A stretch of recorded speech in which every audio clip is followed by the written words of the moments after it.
Yes, mambo vipi mwanafamilia wa Hetenet Media, ni wakati mwingine tena tunakutana hapa kujuzana yale ya kimichezo ambayo yametufikia katika meza yetu ya matangazo, na leo kubwa zaidi ambalo tumekuletea hapa ili uweze kujua ni nini kinachoendelea huko kwa klabu ya Wekundu wa Msimbazi mara baada ya kupokea kichapo katika mchezo wao wa dabi ya Kariakoo, mchezo ambao ulitamatika kwa Young Africans kwa kuibuka na ushindi wa mabao 2-0, bao likifungwa na Pacome Zouzoua kwa mkwaju wa penalty, lakini bao la pili likifungwa na Clement Mzize katika kipindi cha pili. Hasa kumekuwepo na sintofahamu kunako uongozi na mashabiki wa klabu hiyo ya Wekundu wa Msimbazi, baadhi ya mashabiki wakimlalamikia Mangungu ambaye ni mwenyekiti wa bodi, ni mwenyekiti wa Simba ambaye ni mwenyekiti wa Simba. Lawama nyingi sana zimekuwa zikimwangukia Murtaza Mangungu ambaye pia ndiye wanaamini kwamba aliyesababisha haya yote ya wafike wana Msimbazi. Kilio cha Wekundu wa Msimbazi, wao wanasema ni afadhali wasingepeleka timu uwanjani kuliko kupeleka timu uwanjani alafu wanakwenda kuvuna aibu ambayo imewapata kwa kufungwa mara 5 mfululizo. Bana, moja kati ya taarifa kubwa ambayo nimeamua nikuletee hapa, lakini kabla hatujatazama kiundani zaidi hii taarifa, nikukaribisha tena kwa mara nyingine kwa wewe ambaye ndo kwanza umejiunga nasi, na nikwambie kwamba hapa ni Hetenet Media ambayo inakuletea taarifa za kimichezo. Lakini kama huja subscribe, hakikisha kwamba unabonyeza maandishi ambayo yameandikwa subscribe hapo chini ya video, lakini pia usisahau ku comment na kushare kwa watu wengine ili uweze kujua kuwa chimbo la michezo robaki ni moja tu.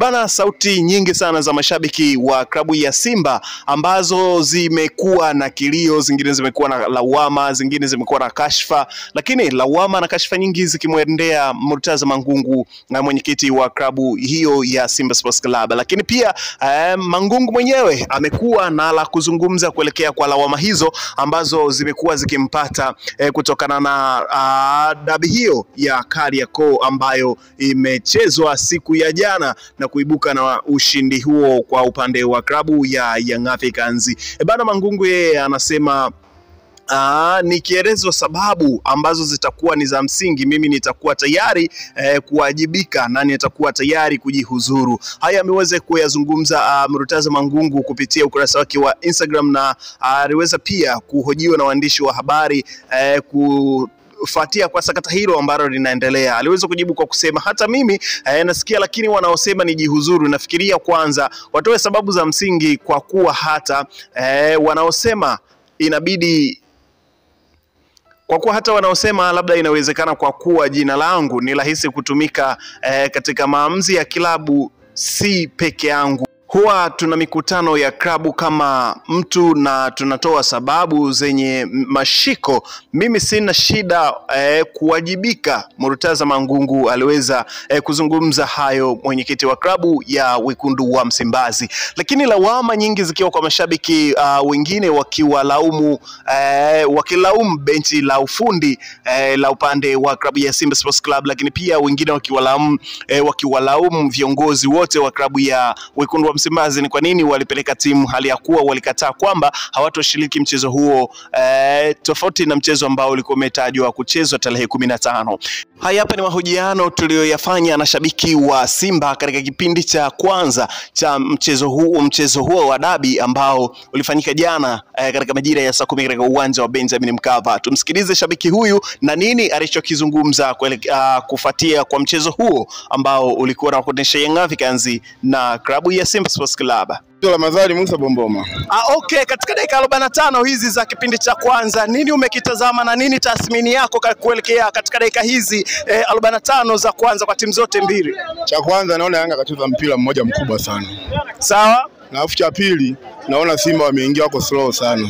Sawa. Na cha tatu naona timu yani inavyocheza, yani ndio sio dabi.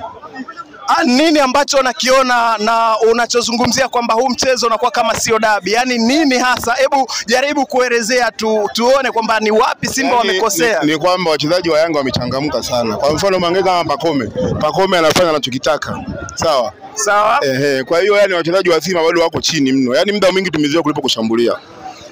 baadhi ya mashabiki wanazungumza kwamba game hii ni kama imegemea kwa upande wa klabu ya Young Africans pamoja na maamuzi ya mwamuzi. Wewe hili unalizungumziaje? Mwamuzi naye kuna follow nyingine hayuko fair. Kuna follow nyingine anafanywa Simba anakuwa hayuko fair. Anaona follow za upande mmoja tu. Kwa hiyo hiki unaamini kabisa kwamba mwamuzi wa leo yuko upande wa Young Africans? Subiri tuone kipindi cha pili, lakini kwa kipindi cha kwanza naona follow nyingi katoa Yanga kuliko Simba.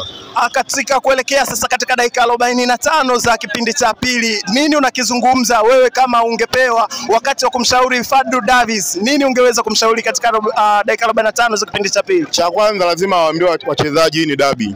Sawa? Sawa. Na cha pili naona amtoe Mtale aingie Kibu. Amtoe Joshua Mtale aingie Kibu Denis. Kwa sababu muda mwingi kuna mashambulizi mimi namuona yupo nani Mkwala peke yake tu. Na afu mabeki wa Yanga wako watatu, huwezi kupata goli. Labda uwe Messi.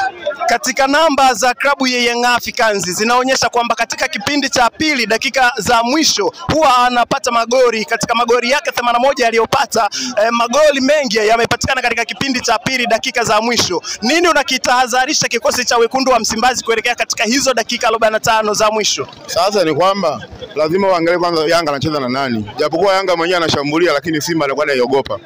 Kwa hiyo kuniambia kipindi cha pili kama dakika za mwisho utapata magoli, hilo mimi bado siliamini. Yaani mechi bado iko wazi, yote anaweza kushinda. Kwa sababu hata Simba alipocheza kipindi cha kwanza, usifiki kipindi cha pili atakuja hivi. Yaani mpira unageuka. Kipindi cha kwanza akacheza Yanga, kipindi cha pili na mimi atacheza Simba. Kipindi cha pili unaamini atacheza Simba Sports Club kuelekea katika hizi dakika 45 za kipindi cha pili. Lakini kuna mashambulizi ambayo yanafanywa kwa upande wa Simba, mashambulizi ya kushitukiza, lakini yanakuwa yanakosa maliziaji hasa kwa mshambuliaji Steven Dese Mkwala. Unaona ni nini labda kingefanyika kwa upande wa safu ya ushambuliaji kwa upande wa Simba? Cha kwanza anachoona mimi Simba anashindwa kufunguka. Ina maana anapoenda kushambulia namba ya wachezaji inakuwa ni wadogo kuliko mabeki wa Yanga. Kwa hiyo ina maana Simba anapoenda golini unakuta labda hapo wachezaji watatu na Yanga hapo wachezaji 6. Kwa hiyo kupata goli inakuwa ni vigumu.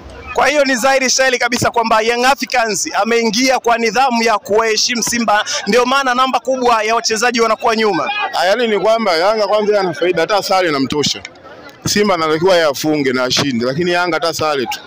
Simba anatakiwa apate ushindi katika dakika zilizobaki za mwisho kuelekea katika mchezo huu wa dabi ya Kariakoo, mchezo wa kihistoria ambao katika miaka ya hivi karibuni hatukuwahi kuona dabi ya Kariakoo ya kuamua nani atakuwa bingwa. Hii ni mechi ya kihistoria na mechi kubwa sana ambayo imewakutanisha vigogo wa Kariakoo.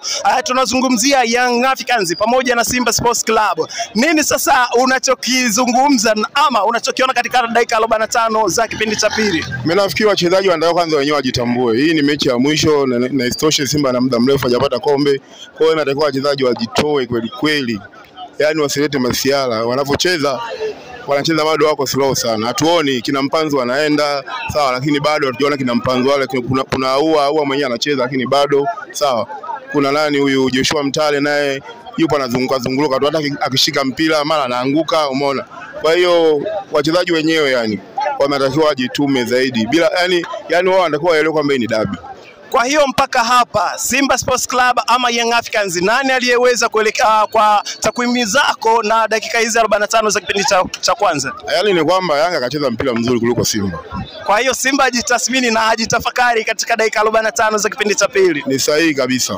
Asante bwana, hapa tulikuwa na shabiki wa klabu ya Simba Sports Club na hii hapa ni HNT Media ambayo inakuletea taarifa za kimichezo kila siku kila wakati. Hakikisha kwamba unabonyeza maandishi ambayo yameandikwa subscribe hapo chini ya video, lakini pia comment yako ni ya muhimu sana. Tunahitaji comment yako hapo. Hakikisha unatufollow pia katika Instagram yetu kwa jina la HNT_TZ. Hapo utaweza kupata taarifa na tetesi za sajili zote zinazokujia katika update za michezo hapa Tanzania. Bye bye.